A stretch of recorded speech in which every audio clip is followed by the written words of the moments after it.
Do you like take it to school and play it at school? Who else do you play with? I do sometimes, but I think I was in year 7.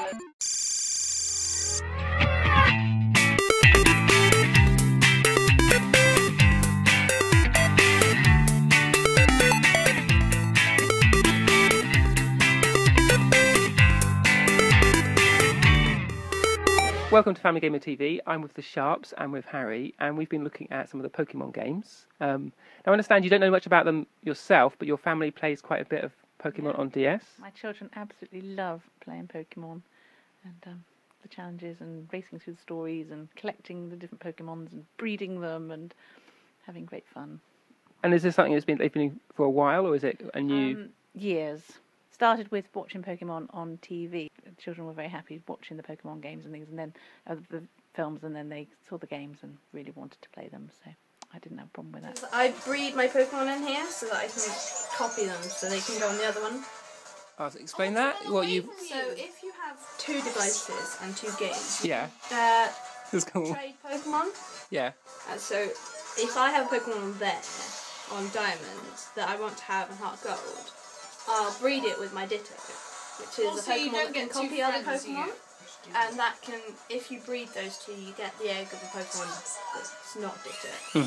And then I hatch it and I trade it because I've got someone else. Yeah, and that's a Pokemon you couldn't have got normally. Yeah. Cool. That's cool. It's a very community-based game. So do you like take it to school and play it at school? Who else do you play with? I do sometimes, but I think I was in year 7. But you don't play yourself, or do you? I have not got time to play computer games.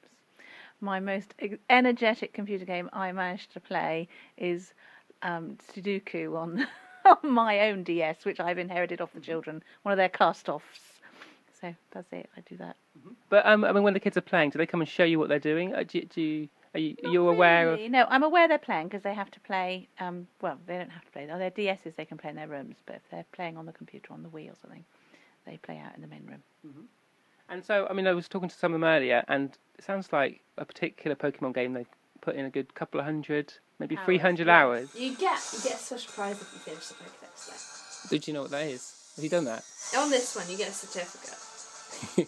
Yeah. Was it worth You it? get people praising you. They're like, wow, you finished a Pokédex. How many hours do you think it took to finish it? It's like 287 or something. Really? 200 hours of playing? That's value. 450. Let's have a look. Yeah. So this is how long you've played for, is it? Yeah. A minute. Ninja.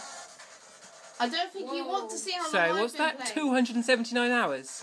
If you look at mine, it's probably like 789 hours. That is good value for money. Because And so you said at the time that was really good value, and it is, isn't it? Yeah, So it is. Excellent. how does the Pokemon game sort of fit in with family life? Because I think some parents might be, that's an awful lot of time spent playing a game, but it sounds like... If you bear in mind that's over years, though, they don't sit down and just play it until they're finished. They'll play it for half an hour, 40 minutes, and then they'll put it aside and go do something else and come back to it another time. So, and I know Amelia was saying, you feel like you've got to finish, but even then, she still paces herself and she'll play it for a bit, and she'll probably be sat in her room now, having a little go on it because we've been talking about them. But then days will go by when they don't pick up their DSs at all. So. And another game we were looking at just now was the Pokemon typing game. Now, this is where you have a little white keyboard that communicates with the DS Lite or the DSi or the 3DS wirelessly, and then you type to progress in the game rather than fighting and doing the right sort of button presses. Yeah. Is that something you'd see as a positive step? Yeah, I mean, Philip really struggles with spelling, so anything that encourages him to put letters together is good by me. Yeah.